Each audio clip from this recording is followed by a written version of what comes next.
just a few minutes. Now, you may have heard of kidney transplants, but now imagine having to undergo 3 transplants in 3 consecutive years, and what's more, that all 3 operations fail. That is the story of Emmanuel Gitau, who was given 3 months to live by doctors way back in the year 2007. Emmanuel has since survived 14 major surgeries and has been undergoing dialysis for close to 1.5 decades. Here now is Rita Tinina with that story of faith, pain, hope, and perseverance. A story of life without kidneys. In Mugumo, Kiambu County, 34-year-old Emmanuel Gitau checks on the vegetables in his kitchen garden. It may be a small garden, but Gitau lacks the energy to do much more. It's been just over 12 hours since he underwent dialysis, a procedure that has become part of his life. It all started in the year 2002 when he developed renal complications and had to undergo an emergency dialysis. But it did not solve the problem, and after several other complications, he was diagnosed with terminal renal failure. The condition with his kidneys was irreversible. He started undergoing dialysis, and in the year 2005, his family opted for what is seen as a way out of dialysis, a kidney transplant. My dad was the first donor, and after being given, it worked, but for only 3 hours. At that time, I was in ICU, and I had high-grade fever, which eventually, after trying to resuscitate it, the kidney, they said one of the veins burst inside, and they had to remove it. It was even rotting. A year later, his brother donated one of his kidneys. Gitau had better luck the second time round. At least it gave me service for 7 months, and I came back to Kenya, stayed for the 7 months. Again, it failed. I had to go back to India. They tried resuscitating it like twice, going and coming back. But eventually it failed again and they had to remove it. The family did not give up. In 2007, his sister gave up one of her kidneys. It failed after 1 month. Doctors gave up on Gitau.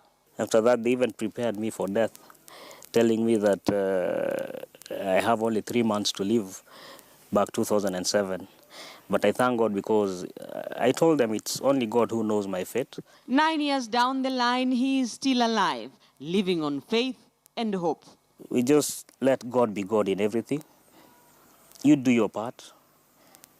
Then the rest, if it happens, if you become sick, God knows it. Ours is to keep faith. You tell God, yes, we believe you're a healer, but everything has a reason. So at the end of the day, we'll be at peace and we'll get the grace to persevere. Gitau undergoes dialysis twice weekly. Every session costs 12,000 shillings. In a month, he spends 96,000 shillings. In a year, over 1.1 million shillings.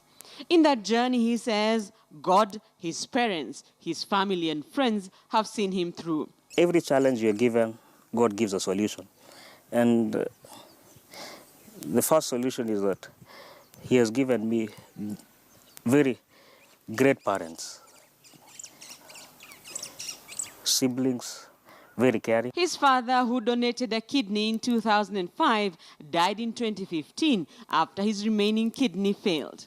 Gitau, who has made 5 trips to India for treatment, was not always this way. I was tall. I didn't have this hunchback. I was very active. I used to play basketball, football, swimming was my best. Here, he is with his parents and a group of friends in India during his first transplant. He is the tallest. As a teenager, he was your typical teenager. As a young boy, he stood out. Now, he can't do most of the things he was able to, such as walk for a distance, sit or sleep for long hours, or some of the things that to many come naturally. I don't pass any urine. For the last 14 years, I have not been passing any urine. I pay to urinate. A caterer by profession, he cannot do much in the kitchen, but with the help of his staff, he has a small business making snacks such as crisps. It doesn't mean that I'm sick.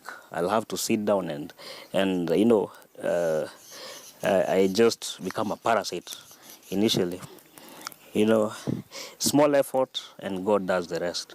Robbed of his youth by his condition, Gitau illustrates the story of his life in his book, Life Without Kidneys. It has always been my desire to tell people more about God. You know what God has done to me, my experiences, you know, despite all. And you know, the main reason I really wanted to do this is people to let God be God. Despite his strong spirit, he has faced ridicule. There were some guys who were laughing, saying that I look like a pig. They were saying in vernacular, I look like a pig. Laughing, saying that I look like I'll die tomorrow. But well, yes, I look funny. That even when I'm laughing, people, they're like, ay, ujamana kaj. Every Sunday, he visits churches to offer messages of encouragement. He also advocates for a healthy lifestyle. Wasinione huruma, to feel pity on themselves, because, you know, it can happen to you. Everyone is a candidate to that, considering that lifestyle, unhealthy lifestyle is what is dominating nowadays. People are not even bothered of good health, you know. 14 years of dialysis, 14 major operations and living without kidneys. Gitau's is a journey of determination, a life living on faith and hope to see another day. Rita Tinina,